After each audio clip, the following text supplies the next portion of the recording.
Welcome everyone to Gamer Melt. Today, Windows 11 is a failure, the terrible has begun, AMD's releasing their weirdest product yet, along with quite a few other releases, and Intel's ARC A380 GPU.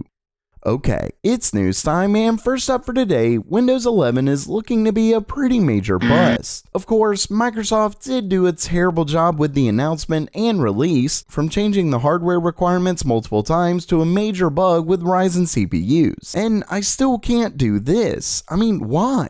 Anyway, all of the issues were clearly not lost on consumers, as a recent survey by the market research firm Landsweeper reveals that less than 0.21% of users out of the 10 million surveyed upgraded from Windows 10. In fact, there may actually be more users on Windows XP, Windows 8, and even Windows Vista than are on Windows 11.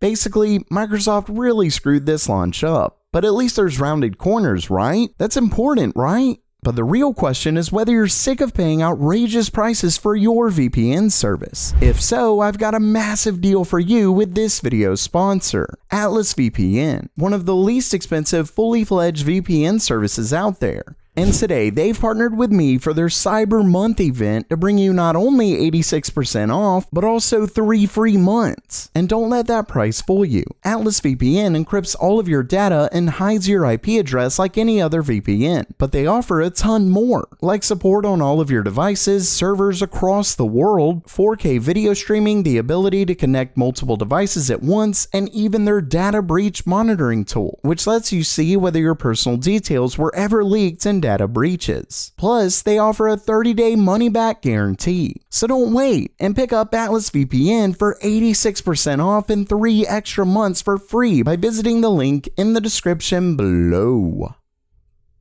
Next up for today, it looks like that terrible story I recently covered from the Board Channel's forum is already having a downstream effect. If you didn't see the video, they claim that AMD was raising prices of their entire RX 6000 series of GPUs. Well, according to a new post reported by Video Cards, Gigabyte is already increasing their prices. First up is their RX 6900 XT, which is the only card that won't get an increase. The 6800 XT, on the other hand, is going up by roughly $78 US. The non-XT model is going up by around $47. The 6700 XT and 6600 XT are being raised between $16 and $31, and finally the 6600 non-XT by around $31. Now, what's so annoying about this is that their prices are already absurdly high.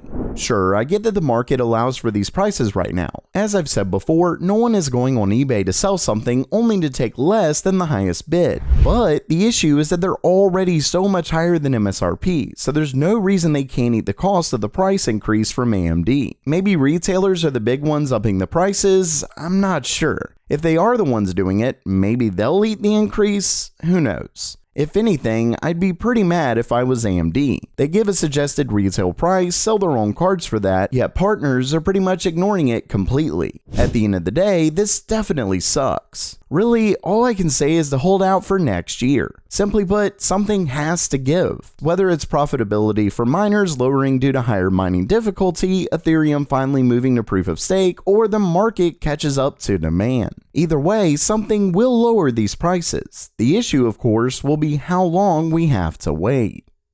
Next up, it looks like AMD is set to release a pretty weird APU/CPU, along with a ton of other products. The story comes from Enthusiastic Citizen on the Chip Hell forum, who's gotten a ton of leaks right in the past. According to the post, AMD is releasing a new series of desktop CPUs for their AM4 platform. The weird thing is that they're built from AMD's Zen 2 Renoir APUs with their iGPUs disabled, meaning that AMD is binning their APUs with faulty GPUs. And this is similar to what Intel does with their F CPUs, but AMD has always separated these two categories. According to the leak, they're calling the architecture Renoir X, which could mean we'll see a Ryzen X model, or this could make sense of a leaked Ryzen 3 4100 and Ryzen 5 4500 from a little while back. Either way, it's apparently in response to Intel's upcoming 12th gen i3, and it's roughly the same specs as the 4000G series, so it's definitely weird, especially since we're looking at Zen 2 parts the same time we expect their next gen parts. The leaker also claimed that we'll see Zen 3D and Vermeer S US at CES in January. What's way more interesting than that is that he also stated that AMD's next-gen 5nm Ryzen along with the new AM5 platform are set for release either the end of Q2 or beginning of Q3. Apparently it's coming with the X670 and B650 chipsets, but all will be DDR5 only. So hopefully DDR5 will be down in price by then.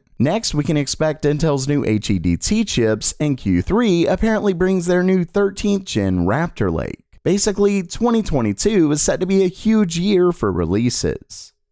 And lastly for today, we have a huge leak on performance specs and finally the first name of Intel's upcoming ARC gaming GPUs. The story originally comes from a tweet by resident leaker Tom Apisak. In it, you can see he comes right out and says it, the ARC A380. So Intel is apparently going with an A followed by 3 numbers for their naming scheme, which proves the leak we saw a little while back. This one is the A380, and given it's an 80 GPU, you'd likely assume it's their flagship card. Well, it isn't. This one actually looks like the lowest end 128 EU model. For one, it comes with 6GB of VRAM, which has been leaked to come with the 128 EU model. Not only that, but it's apparently comparable to the performance of Nvidia's GTX 1650 Super. So it's definitely not a really powerful chip. With that said, I think the space definitely needs some competition. Not only that, but it also comes with a very impressive clock speed of 2.4 GHz, which is right around what we heard from a previous leak.